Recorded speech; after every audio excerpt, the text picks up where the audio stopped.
Hey guys, what's up? Welcome to my Lyft channel. I'm Kyle Watts. I'm gonna just be giving out tips and things that I've learned in my time and as being a Lyft driver and help people be more successful. Today's tip is: what if someone falls asleep in your car? From time to time, you will get people that fall asleep in your car. I don't know if it's that they're tired. A lot of times it's alcohol. They've been drinking. The question is, what should you do and how should you handle it? Typically, there's an emergency service button within the Lyft app, Lyft application, where you can call emergency service so that they can send somebody to help you. One time, I've had multiple people fall asleep in my car, and again, usually it's alcohol.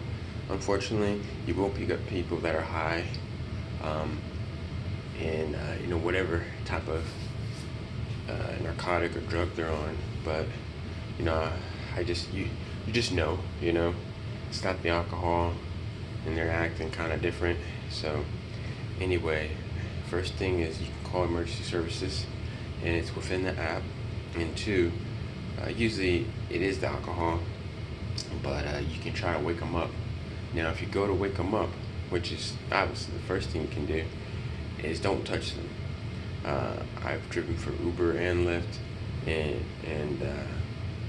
and I called customer service, and they said you never want to touch anybody because you don't know how people will perceive that touch. So even if you tap somebody, they can say it was assault, or they can say it was of a sexual nature. And especially when I've had women fall asleep in my car. I think I've only had one woman, maybe one or two, mostly guys. But still, I had a gay guy fall asleep in my car. I could have tapped the guy, and he could have said, "You sexually touched me." I had a woman fall in the car. She could have said, "I sexually touched her." So you never want to touch anybody because that takes all that out the window. I said, two, what if you tap them too hard? I'm not saying you hit them, but what if you, like, "Hey, get up, hey, get up."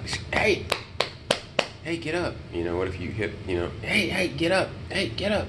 And if you do that too hard, oh, that could be assault. Now it's not sexual, it could be assault. So just never touch them. I've done things like open a door, shut the door hard, turn the music up. I hit the brakes a little bit hard.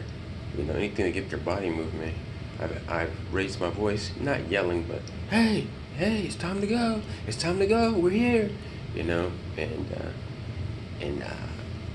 all those things have never worked.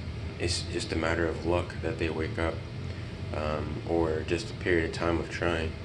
The longest time was the female, and she was so drunk she didn't even know where she was at.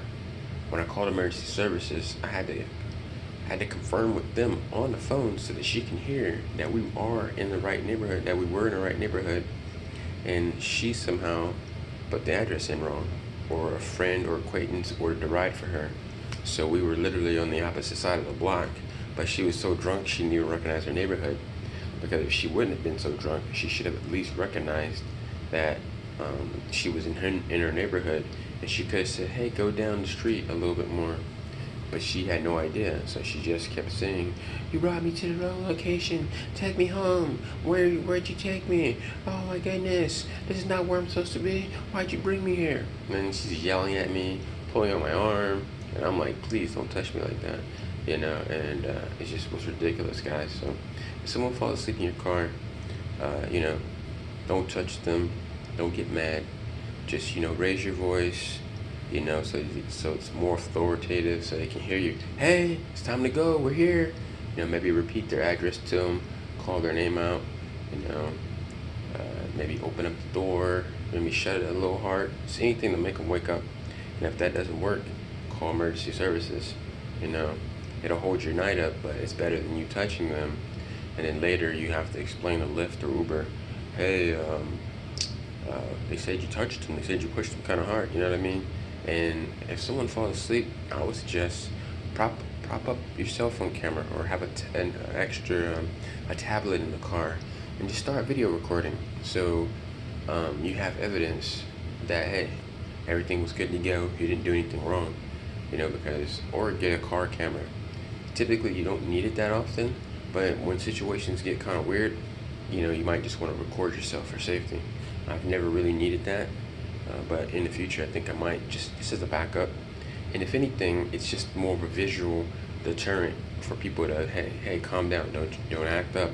Like I said, 99% of people are good to go. It's just that one every now and then. I've had people making out of my car, and I had to say, hey, what are you guys doing? But if you have a camera, or let's say me typically, I don't want it up there, but if something gets weird, I can just put it up there, and that's my way, or that's gonna be my way of saying, hey, the video tape is recording. It's my car. I can have a camera in here. So if they say anything, I'll say, well, if you stop doing what you're doing, then I'll take the camera off. But I need that camera up, so I have evidence that you are doing things in my car that I want you to be doing, and you haven't stopped. And I want you to stop, because my car is not a hotel. It's a transportation service, not a hotel business. Alright guys, so I hope that tip helps. What if people fall asleep in your car, and how to deal with it.